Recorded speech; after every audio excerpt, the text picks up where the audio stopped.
माजलगाव नगरपालिकेचा निवडणुकीचा बिगुल वाजलेला आहे आणि एकंदरीत आपण बघत आहोत की इंदिरानगर हे आणि इंदिरानगरमध्ये प्रभाग 2 मध्ये आपण आज या ठिकाणी आलेलो तुम्हाला हे दाखवतो, या सगळ्या गोष्टी दाखवतो। आज आपण या नगरामध्ये जो विकास आहे तो विकास झाल्याचा नसल्याचं या ठिकाणी बोललं जात आहे। मात्र आताचे जे काही उमेदवार आहेत नवीन या प्रभागामध्ये ते काय करणार आहेत हे आपण जनतेला विचारूया। चला तर आपण बघूया। आज आपण प्रभाग क्रमांक 2 मध्ये आलेलो आहोत ते इंदिरानगरमध्ये आणि माजलगाव नगरपालिकेचा जो बिगुल वाजलेला आहे तो आपण या ठिकाणी जाणूया। काय महिला देखील आज आपल्या सोबत बोलण्यासाठी आहेत, आपण त्यांना देखील विचारूयात। आज तुमच्या प्रभागामध्ये कोण कोण उमेदवार आहेत सध्याला उभे? सध्या सचिन जावळे, बरं, राकेश साळवे। बरं, अच्छा। तुमच्या प्रभागामध्ये काय काय समस्या आहेत सध्याला?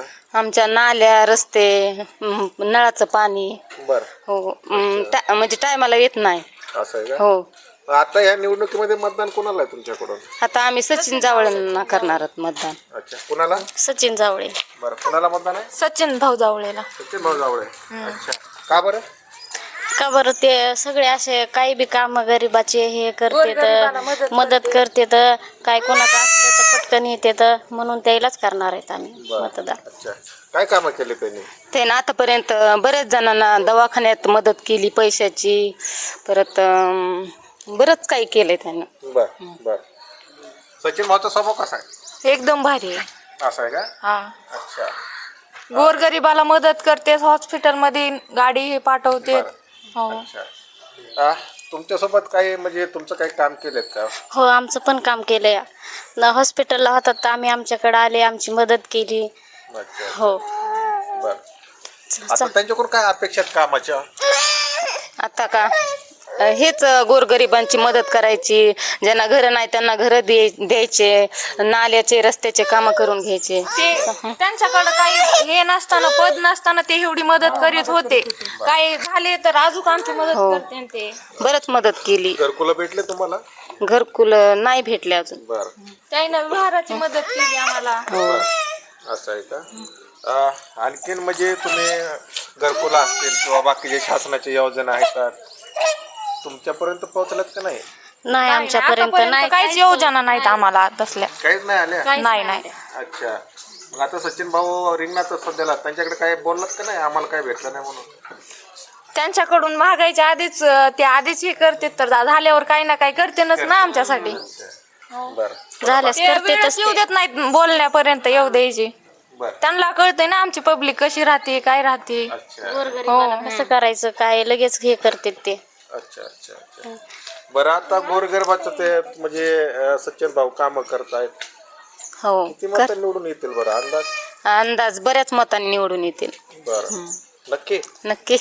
बरं आणि याच पाहिजेत। बरं बरं, याच पाहिजेत यायलाच नक्कीच। पाहिजे। हा, अच्छा, बरं, सचिन भाऊचं काम जे आहे तुम्ही म्हणतात की रातचं हो किंवा दुःखात सुखात ते येतात, हो, काम दुःखासुखात करतात, खूप येतात। हा, निवडून तर यायलाच पाहिजे असं तुमचं पण म्हणणं आहे। हो। आता हे सगळं आता राजकारण चालू आहे, निवडणुका चालू आहे, आणखीन देखील तुमच्या काय मागण्या असतील ना त्यांच्याकडे? आता निवडून आल्यावर तर घेऊच ना आम्ही त्यांच्याकडून काहीतरी मागून। असं आहे का? पर ते पाणी येते का तुमच्याकडे? बरं, पाणी नाही, 8 दिवसातून एकदा येते। 8 दिवसातूनच एकदा येते। लाईटची काय व्यवस्था आहे? लाईट जाते येते का? हा, लाईट जाते ना। अच्छा, मीटर नाहीत आम्हाला। मीटर नाही तुम्हाला? हे केबल आमच्या असे लटकायले दारासमोर, आमचे छोटे छोटे लेकर असे खाली खेळते। हे खाली पडलं होतं एका दिवशी, पडलं होतं तुटून। बरं, अच्छा। आता हे सगळं सांगितलं का सचिन भाऊला तुम्ही? सचिन भाऊला आता अजून नाही सांगितलं पण सांगू ना। असं आहे का? ही होती सगळी जनता जे की बोलक्या भावना आहेत त्यांच्या, की आमच्यापर्यंत खरंच काहीच भेटलं नाही आम्हाला। ही लाईटची दुरावस्था दाखवतो तुम्हाला, माझ्या हाताला येतील असे वारं हे पहा, ही लाईट चालू आहे सध्याला आणि फक्त लय झालं, फक्त 1 ते 2 फुटावरचं हे जे काय वायर गेलेलं आहे ते देखील या ठिकाणी आपल्याला हाताला लागू शकतंय आणि या ठिकाणी लहान लहान लेकरं खेळतात। मात्र इथले जे काय प्रभागातले किंवा जे काय प्रशासक आहे ते आणखीन झोपल्याचं सोंग करत आहे। कॅमेरामॅन अभिजित वक्तेसह व्हिडिओ जर्नलिस्ट सुहास बोराडे, माजलगाव, बीड।